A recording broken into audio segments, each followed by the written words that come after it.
안녕하세요. 한광흥입니다. 다섯 번째 케이스의 세 번째 시간인데요. 말씀드린 대로 저널 스터디를 해보도록 하겠습니다. 이 저널은 호주에서 나온 논문이고, 제목처럼 전치의 각도를 바꾸는 것이 오버젯과 오버바이트에 어떤 영향을 미치는가 라는 제목을 가지고 있습니다. 하나하나 좀 찬찬히 살펴보도록 하겠습니다. 이 논문의 결론은 이렇습니다. 그러니까 2급 교합 관계를 치료를 할 때 전치의 각도를 잘 고치는 것이 꼭 필요한데 무엇을 하기 위해서냐면 이렇게 전치의 각도를 잘 고쳐야만 어금니의 관계를 잘 만들 수 있고 또 앞니의 관계를 잘 만들 수 있다라고 얘기를 하고 있습니다. 즉 오늘은 우리가 앞니의 각도를 고치는 것, 앞니의 토크라고 얘기를 하는데 이 각도를 고치는 것에 대해서 좀 고찰을 해보도록 하겠습니다. 먼저 우리가 골격, 즉 위턱과 아래턱 간의 전후방적인 관계를 분류를 해보면 일반적으로 정상적인 골격은 1급 골격이라고 얘기를 합니다. 1급 골격은 위턱이 너무 나오거나 들어가지 않은 상태, 또 마찬가지로 아래턱이 너무 나오거나 너무 들어가지 않은 상태를 이야기를 하죠. 이것을 이제 측정하는 방법은 여러 가지가 있는데 그중 한 가지만을 소개해 드리면 이렇게 교합평면 선을 하나를 그어 놓고 위턱의 특정 점과 아래턱의 특정 점을 찍었을 때 이 두 점이 거의 비슷한 선상에 있게 되는 것. 이래야만 이제 위턱과 아래턱이 어느 하나가 더 전후방적으로 나가 있거나 들어가지 않은 걸 의미를 하니까요. 그래서 이런 것들을 우리가 일곱 골격이라고 얘기를 합니다. 그런데 아시다시피 사람의 골격은 정말 다양하죠. 즉, 위턱이 굉장히 많이 나오거나 아래턱이 너무 들어가서 무턱인 사람도 있고, 또 어떤 사람은 아래턱이 너무 많이 나와가지고, 이렇게 주걱턱인 사람들도 있습니다. 그래서 각각 우리가 1급, 2급, 3급이라고 하는데, 우리가 지금 보고 있는 다섯 번째 케이스의 환자는 2급 골격 관계를 가지고 있죠. 그러면 2급 골격의 환자라는 것은 위턱이 아래턱에 비해서 상대적으로 많이 나와 있으니까 그 턱에 심겨져 있는 위의 앞니와 아래 앞니도 상대적으로 많이 차이가 나야 되겠죠. 그런데 사람의 치아가 그런 식으로 나오지가 않습니다. 음, 지금 우리가 보고 있는 이 다섯 번째 케이스의 환자의 위턱과 아래턱을 그림을 그려보면 위턱이 아래턱에 비해서 조금 나와 있습니다. 그러면 아래 앞니와 위의 앞니도 이 정도로 차이가 나 있어야 옳죠. 그런데 이 위의 치아들이 나올 때 각도가 굉장히 수그러져서 나옴으로 인해서 위의 앞니가 옥니의 각도를 보이고 그래서 위의 앞니와 아래 앞니 간에는 별로 전후방적인 차이가 나지 않게 됩니다. 우리가 이런 것들을 뭐라고 하냐면 치아 치조골 보상이라고 합니다. 즉 앞골은 상악골과 아래 하악골이라는 위턱과 아래턱은 차이가 많이 나지만 거기에 있는 치아는 그렇게 차이가 나지 않게끔 나오는 그런 것을 우리가 치아 치조골 보상이라고 하는 거죠. 치아 치조골 보상이 나타나는 여러 형태가 있는데 방금 전 말씀드린 대로 전치의 각도, 즉 전치의 토크가 그런 보상의 한 형태가 되겠고 그 외에도 전치가 회전되어 있거나 또 전치나 구치가 수직적으로 회전되어 있거나 삐뚤삐뚤한 것들 이런 모든 것들이 치아 치조골 보상을 나타내는 그런 모습들입니다. 지금 우리가 보고 있는 이 논문은 오버젯과 오버바이트에 미치는 전치의 각도를 얘기를 하고 있는데, 오버젯과 오버바이트라는 용어에 대해서 먼저 말씀드리면, 오버젯이라는 것은 위의 앞니와 아래 앞니 간의 전후방적인 거리를 얘기를 하는 거고요. 또 오버바이트라는 것은 위의 앞니가 아래 앞니를 수직적으로 얼마나 많이 덮고 있느냐를 이야기를 합니다. 그래서 오버젯과 오버바이트에 미치는 영향을 살펴볼 건데 여기서는 간단한 좀 실험을 했습니다. 그래서 치아를 이렇게 타이포돈트라는 어떤 틀에서 배열을 한 다음에 아래 치아들을 고정을 해놓고 위의 치열들에서 위의 앞니를 어, 작은 각도에서부터 큰 각도까지 이렇게 옥니에서부터 뻐드렁니까지 각도를 변화시키면서 위의 앞니가 각도가 변하면서 얼마나 아래 앞니와의 사이에 오버젯과 오버바이트의 차이가 발생하는지를 자로 길이를 잰 거죠.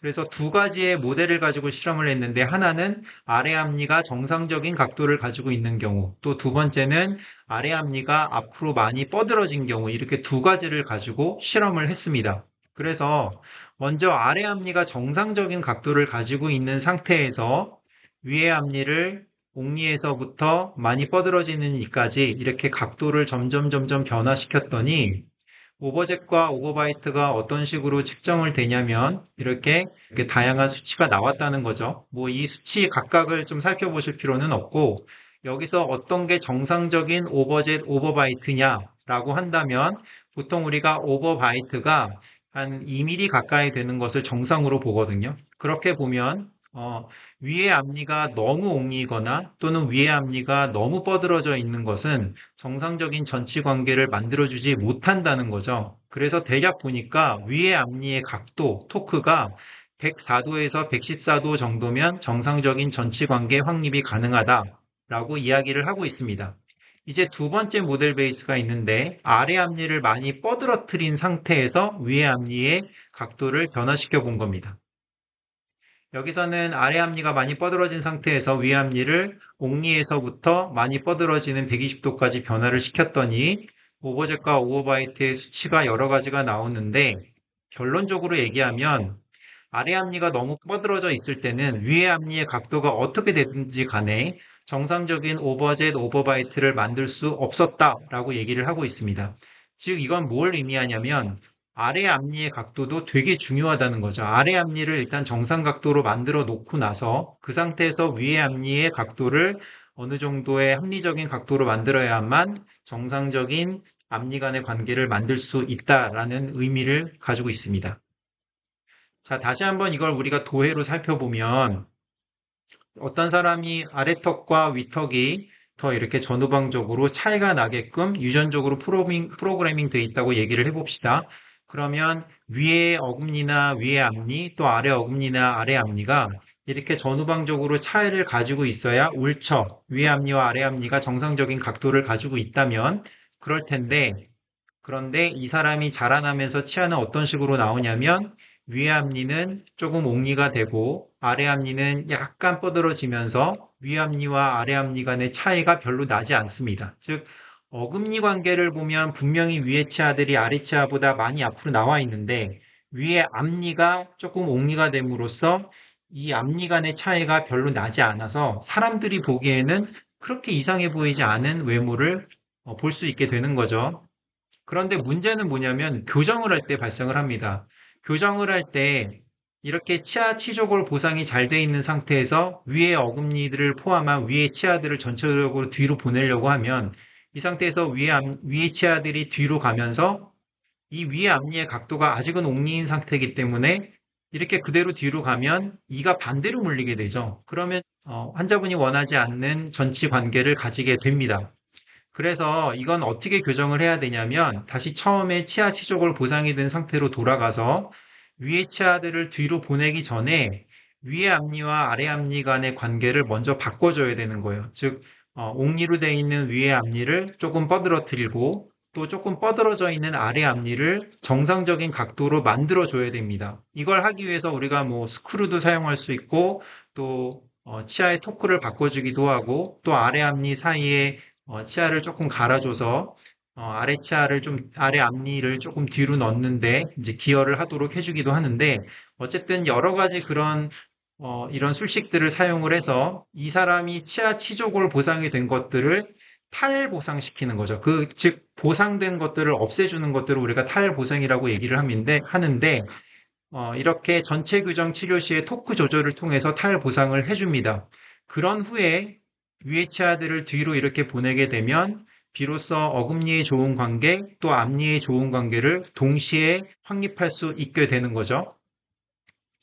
자, 우리가 보는 이 다섯 번째 케이스의 환자도 치료를 시작할 때는 굉장히 위의 앞니가 옥리인 상태인데 치료가 마무리됐을 때는 위의 앞니가 그 전에 비해서는 조금 뻗어진 이런 상태를 가지도록 만들어줬습니다. 이렇게 해야만 앞니와 어금니의 관계를 잘 만들어줄 수 있다는 거죠.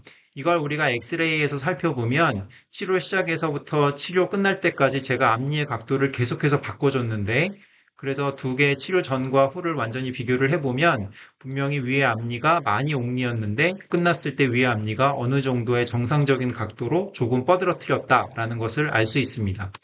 우리 처음에 다섯 번째 케이스를 시작할 때 드렸던 두 가지 질문인데, 두 가지 질문 중에 이 두 번째는 앞니의 각도도 꼭 고쳐야 하나요? 즉, 위에 앞니가 옥니이거나 너무 뻗어뜨려져 있거나 이런 것들을 고쳐야 하나요? 라는 질문인데, 꼭 고쳐야 됩니다. 특히 이 케이스에서처럼 골격이 전후방적으로 좀 이상이 있는 경우에는 정밀한 교합 관계와 심미적인 앞니 관계를 위해서 앞니의 각도를 고치는 것이 매우 매우 중요하다고 할 수 있습니다.